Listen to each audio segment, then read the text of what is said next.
నమస్తే. నేను మీ ప్రవీణ్ సుంకరి. రైట్. జూబ్లీహిల్స్ ఫలితాలు కాంగ్రెస్ పార్టీకి అనుకూలంగా వచ్చినాయి. నవీన్ యాదవ్ గెలిచిండు. రేవంత్ రెడ్డి ఏరి కోరి తెచ్చుకొని నిలబెట్టి ప్రచారం చేసి దగ్గరుండి ప్రచారం చేసి నవీన్ యాదవ్ను గెలిపించుకోనికి అజారుద్దీన్ కు మంత్రి పదవి ఇచ్చి సినీ కార్మికులకు ఆశలు చూపించి ఆ జూబ్లీహిల్స్ నియోజకవర్గానికి 150 కోట్ల అభివృద్ధి నిధులు ఇచ్చి మొత్తానికి జూబ్లీహిల్స్ ఉప ఎన్నికల్లో కాంగ్రెస్ గట్టెక్కిందంటే ప్లస్ పాయింట్ అయింది కాంగ్రెస్. మరి దీన్ని రేవంత్ రెడ్డి ఎట్లా ఉపయోగించుకోపోతాం? రేవంత్ రెడ్డి నెక్స్ట్ ప్లాన్ ఏంటి? రేవంత్ రెడ్డి నెక్స్ట్ స్టెప్ ఏంటి? రాష్ట్ర ముఖ్యమంత్రిగా కాంగ్రెస్ పార్టీని నడిపిస్తున్న నాయకుడిగా అధికారంలో తీసుకొచ్చిన నాయకుడిగా రేవంత్ రెడ్డి ఎలాంటి స్టెప్ తీసుకోపోతాం? ఇప్పటికే ఢిల్లీకి పోయిండు. గెలిచిన అభ్యర్థి నవీన్ యాదవ్ను పిసిసి చీఫ్ మహేష్ గౌడ్ తీసుకొని ఢిల్లీకి పోయిండు. ఢిల్లీకి పోయి ఏం చెప్పుకుంటాడు? ఇదంతా కూడా నా వల్లనే గెలిచింది, నవీన్ యాదవ్ నువ్వు కష్టపడి గెలిపించినా అసలు అక్కడ మనకు గెలిపించే ఛాన్సే లేకుండే, అది బీఆర్ఎస్ సిట్టింగ్ సీటు 3 సార్లకి వెళ్ళి అంటే 3 దఫాలుగా 3 అసెంబ్లీ ఎన్నికల నుంచి వాళ్ళే ఉంటున్నారు.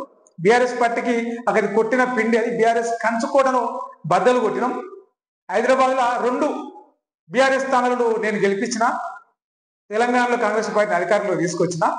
సో నాకు ఇంక కొంచెం లీనియన్స్ చేయాలి, నాకు ఇంకొంచెం ఫ్రీ హ్యాండ్ ఇవ్వాలని చెప్పేసి రేవంత్ రెడ్డి అధిష్టానం ముందల దాని వినతులు రిక్వెస్టులో లేకపోతే గప్పాలో ఏదో ఇంకేంటియో అక్కడ చెప్పుకునే ఉంటాడు, చెప్పుకునే ప్రయత్నం చేస్తాడు ఖచ్చితంగా. ఒకవేళ ఓడిపోయి ఉంటే అది BRS sitting seat, Naveen Yadav కు కొంత బ్యాడ్ నేమ్ ఉంది, గ్రౌండ్ లో రియాలిటీ వేరే ఉంది, హైడ్రా మనకు దెబ్బ కొట్టింది, ఇట్లాంటి కాకమ్మ కథలని చెప్పి తప్పు అయితే నాది కాదు అని చెప్పుకొని కొంత అక్కడి నుంచి బయటపడే అవకాశం ఉంటుంది. అసలు ఢిల్లీకి పోకపోయేటోడు కూడా డౌటే ఉంటుంది. కానీ ఇలా గెలిచింది కాబట్టి చక్కగా నవీన్ యాదవ్ గెలిచిన ఆయన వేసుకొని ఢిల్లీకి పోయాడు. మరి ఢిల్లీకి పోయాడ తనకు సంబంధించినటువంటి అనుకూలంగా ఏవైతే జరిగింది మొత్తం ఫలితాన్ని మొత్తం తనకు అనుకూలంగా చెప్పుకునే విషయంలో రేవంత్ రెడ్డి ఏమాత్రం వెనకడిగేది. సో ఇప్పుడు నెక్స్ట్ రేవంత్ రెడ్డి తీసుకుపోయి స్టెప్ ఏంటి? ఏం చేయబోతున్నాడు? ఏం రాజకీయం చేయబోతున్నాడు? ఏం మలుపులు తిప్పబోతున్నాడు? ఇప్పటికే బీఆర్ఎస్ పార్టీకి 2 ఏళ్ల నుంచి కొంత రాజకీయ రకంగా ఎదుర్కొంటా ఉన్నాడు, అది చేస్తా ఉన్నాడు. మరోవైపు రేవంత్ రెడ్డి రాజకీయాలను కావచ్చు, కాంగ్రెస్ ప్రభుత్వ వైఫల్యాలను కావచ్చు ఎత్తి చూపడంలో ఎప్పటికప్పుడు ప్రజల ముందర తీసుకుపోవడంలో బీఆర్ఎస్ కూడా పొలిటికల్ గా ప్రజాస్వామ్యబద్ధంలో ముందుకు పోతున్నది. అయితే ఇప్పుడు రేవంత్ రెడ్డి ఇంకా కొంచెం స్పీడ్ పెంచుతుంది. ఎందుకంటే 2 సంవత్సరాలు అయిపోయింది, కాంగ్రెస్ పార్టీ అధికారంలోకి వచ్చి 2 సంవత్సరాలు అయిపోయింది, ఇంకా 3 సంవత్సరాలు ఉంది. ఇంకా 3 సంవత్సరాల చివరాఖరి సంవత్సరము మొత్తం ఓట్లకే పోతుంది. అంటే ఇంకా 2 సంవత్సరాలు. ఈ 2 సంవత్సరాలల్లో వాళ్ళు ఇచ్చిన హామీలన్నీ అమలు చేయాలి. అది కష్టం, సాధ్యం కాదు. ఎందుకంటే చాలా హామీలు ఇచ్చారు, అలవి కానీ హామీలు ఇచ్చారు. ఎగ్జాంపుల్ తులం బంగారం అనుకున్నాం. తులం బంగారము ఆడవిలోకి ఇవ్వాలంటే కళ్యాణ లక్ష్మి ₹1,00,000 ఇవ్వాలంటేనే ఎక్కలేని తిప్పలు అవుతుంది. అయినా కూడా గత ప్రభుత్వ హయాంలో ఒక 2 నెలలు 3 నెలలు 6 నెలలకు ఇచ్చారు. కానీ 2 సంవత్సరాలకు వెళ్ళి 2 సంవత్సరాల కింద పెళ్ళైన వాళ్ళకు కూడా కళ్యాణ లక్ష్మి పథకం రాకుండా ఉంటుంది. ఇంకా చాలా మంది ఉన్నారు. కళ్యాణ లక్ష్మి పాటు తులం బంగారం ₹1,00,000 మీద పోతుంది. తులం బంగారం ఈయనకి సాధ్యమవుతుందా?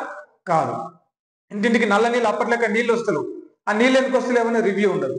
అటు ఏపీనేమో బనకచెర్లని ఆచర్లని బంగిశెక్కలని మొత్తము ప్రాజెక్టులు కట్టుకుంటా నీళ్లు మళ్ళించుకుంటూ పోతా ఉంది. దాని మీద సోయి లేదు. ముసలికి ఇస్తా అన్న పింఛను 4,000 పింఛను అది అట్నే ఉన్నది, అది రాలే. వికలాంగుల పింఛను అట్నే ఉన్నది, రాలే. మహిళలకు 2,500 అట్నే ఉన్నది, రాలే. ఒక ఫ్రీ బస్ ఒకటి పక్కన పెడితే మిగతా ఏదైంది? రుణమాఫీ కూడా మాకు మొత్తం కాలేదని చెప్తా ఉన్నాను. రైతు బంధు ఎలక్షన్లు అప్పుడు తప్ప ఇంకెప్పుడు వర్తలేవని చెప్తా ఉన్నారు రైతులే. గ్రౌండ్ లో వెళ్తే రైతులే చెప్తారు. ఏ పార్టీ మైపు ఏ పార్టీ ఉత్తగా తెల్ల మైపు పెట్టాడితే వాళ్ళే చెప్తారు. రైట్. ఇవన్నీ అమలు చేయాలంటే 2 సంవత్సరాలు టైం ఉన్నది. ఇప్పుడే అటు ధాన్యం కొనాలి. వర్షాలు వచ్చి నిన్న దాకా ధాన్యము పత్తి అంతా కూడా ఖరాబ్ అయింది. ఇప్పుడు కళ్ళాల మీద ధాన్యం ఉంది. కొనుగోలు కేంద్రాలు పెట్టి ధాన్యం కొనాలి. ధాన్యం కొనేకి అవుతుందా? దాంట్లో ఎంత వైఫల్యం అవుతుంది, దాన్ని ఎట్లా మరిపియాలి? సో వెంటనే సర్పంచ్ ఎలక్షన్లా లేకపోతే జెడ్పీటీసీ ఎంపీటీసీ ఎలక్షన్లా తెర మీదకి తీసుకొస్తాడు. ఈ జనాలందరినీ మళ్ళా ఆ ఓట్ల మాయలో ముస్తాడు.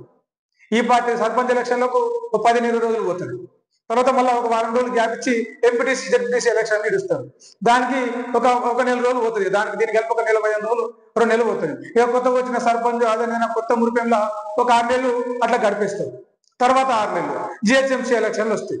జిహెచ్ఎంసీ ఎలక్షన్లు అయిపోయిన దాకా ఆగుది, మనం అది చేద్దాం ఇది చేద్దాం అని చెప్పేసి ఇది చేస్తారు. పుసుక్కున ఈ లోపల ఎట్లాగూ హైదరాబాద్ లో 2 ఉప ఎన్నికలలో గెలిచారు కాబట్టి ఇదే దోశల ఎవరైతే 10 మంది ఎమ్మెల్యేలు ఈతలకు దిగిరో వాళ్ళ స్థానాలకు ఉప ఎన్నికలు పెట్టారని చెప్పి స్పీకర్ కొంచెం ఎగేస్తే ఆయన చర్యలు తీసుకున్నానుకో, అనర్హత వేటేసింది అనుకో, ఆ 10 స్థానాలలోనో లేకపోతే ఈ 3 స్థానాలలోనో కడియం శ్రీహరి, దానం నాగేందర్, తెల్ల వెంకటరావు లేకపోతే ఇంకోటి 3 స్థానాలలో కనుక ఉప ఎన్నిక వచ్చింది అనుకో, ఆ సాకు పెట్టి మొత్తం ఉప ఎన్నికలు ఉన్నాయి, ఈ టెన్షన్లు ఉన్నా ఇది అయిపోయిన దాకా రాగురు అని చెప్పేసి ఇది చేస్తాడు.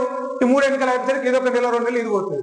సో ఇట్లా ఈ 10 స్థానాలు అయిపోయేసరికి దానికో 6 నెలలు, దానికో 6 నెలలు, దానికో 6 నెలలు పాయ 2 నెలలు గడిచిపోయాయి. లాస్ట్ ఏడాదిలో మొదటి 6 నెలలు ఎన్ని హామీలు, 2 నెలల ఈ 4 నెలల కానీ హామీలు లాస్ట్ 2 నెలలు ఏమైతాయి కావు.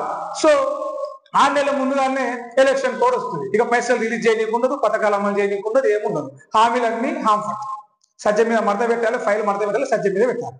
సో ఇది ఇప్పుడు ఎట్లా ఈ హామీలను దాటుకొని పోవాలి, ఎట్లా దీన్ని ఫైలు ఎత్తేసి సందుకలా పెట్టాలి, ఎట్లా తప్పించుకోవాలనే దానికి చాలా ప్రీ ప్లాన్డ్ గా ప్రోగ్రామ్ అంతా కూడా ఏమంటారు మన ఎంఎస్ పవర్ పాయింట్ లో ప్లాన్ చేసుకుంటారు కదా, అట్లా ప్లాన్ చేసుకున్నారు.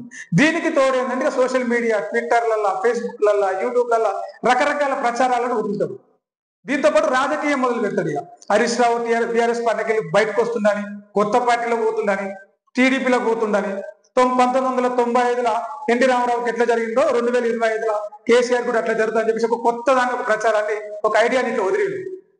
ఇక వాళ్ళ కాంగ్రెస్ కార్యకర్తలు ఆ సోషల్ మీడియాలో ఏం పని లేకుండా ఇట్లాంటివి క్రియేట్ చేస్తారు, అందరూ ఆ పని మీద పడ్డారు. అంటే జనాలు వాళ్ళకి ఇస్తాన్న హామీల గురించి మాట్లాడుకోరు.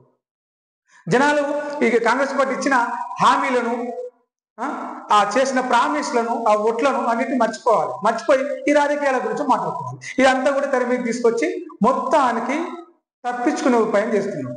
ప్రజలకు ఇచ్చిన మాట మీద నిలబడకుండా తప్పించుకునే ఉపాయం చేస్తున్నాం. ఇక మళ్ళీ ఏమనంటే నా దగ్గర పైసలు లేవు, అప్పు ఉడతలేదు, ఓవరిని నమ్మతలేరు, చెప్పులు ఎత్తుకోవేటోడు చూసినాడు చూస్తున్నాము, ఏం చేయమంటారు, నెత్తికి చేతులు పెట్టుకున్నాం అని చెప్పేసి లేనిపోయిన డైలాగులని వదులుతుంది. ఏదైనా పోయిన కాడ జనాలు పిల్లలు పోయిన కాడ మాట్లాడుతారంటే ఆడ అదే మాట, ఆడ రాజకీయమే, స్కూల్ పిల్లల కాడ రాజకీయమే, నిరుద్యోగుల దగ్గర రాజకీయమే. సో ఇలాంటివన్నీ అంటే ఈ ఉప ఎన్నికలు, స్థానిక సంస్థల ఎన్నికలు, బీసీ రిజర్వేషన్ల పంచాయతీతోటే ఈ 2 ఏళ్ళు గడపనీకే ప్లాన్ చేస్తున్నాడు. దీనికి తోడు బీఆర్ఎస్ లో చీలకు వచ్చింది, హరీష్ రావు బయటకు వస్తున్నాడు, కేటీఆర్ లోపలికి పోతున్నాడు, కవితకు అన్యాయం చేసి ఇలాంటి అన్ని ట్రిక్స్ ప్లే చేస్తున్నాడు. ఇక పైనుంచి బడే సపోర్ట్ ఎట్లా ఉంటది కాబట్టి ఇక ఈ కేసులన్నీ కూడా ఇట్లా అది కాళేశ్వర కేసు కూడా ఒక 6 నెలలు ముందలేసుకుంటాడు, ఈ కార్ రేసు ఒక 3 నెలలు ముందలేసుకుంటాడు, ఫోన్ ట్యాపింగ్ ఒక 2 నెలలు ముందలేసుకుంటాడు, ఏడాది అయిపోయాయి. సో ఇట్లా ఈ 2 నెలలు, ఈ 2 నెలలు 3 ఏళ్ళు దీన్ని మాయా మచ్చిందా చేసేందుకు కేసీఆర్ ను బదనాం చేసుకుంటా, కేటీఆర్ ను టార్గెట్ చేసుకుంటా, హరీష్ రావును బ్లేమ్ చేసుకుంటా, కవితను వాడుకుంటా రాజకీయంగా ఇట్లా వాళ్ళు ఇచ్చిన హామీలు తప్పించుకుంటే ఈ 2 ఏళ్ళు కూడా పూట గడవనికే Revanth Reddy next step plan చేస్తున్నా అనేది చాలా క్లియర్ గా రాజకీయ విశ్లేషకులు చెప్తున్న మాట. రైట్, మరో వీడియోలో మళ్ళీ కలుద్దాం. ఈ వీడియో మీకు నచ్చితే కామెంట్ చేయండి, నచ్చకపోతే ఎందుకు నచ్చలేదు కూడా కామెంట్ చేయండి. మనం మాట్లాడుకుందాం, ఎందుకు నచ్చలేదు మరో వీడియో చేద్దాం. మీ ఐడియాలు ఏమన్నట్టు కూడా షేర్ చేయండి, కింద కామెంట్ సెక్షన్ లో షేర్ చేయండి. కలుద్దాం. మన ఛానల్ సబ్స్క్రైబ్ చేసుకోవడం మర్చిపోకండి. నేను మీ ప్రవీణ్ శంకరి. Thank you.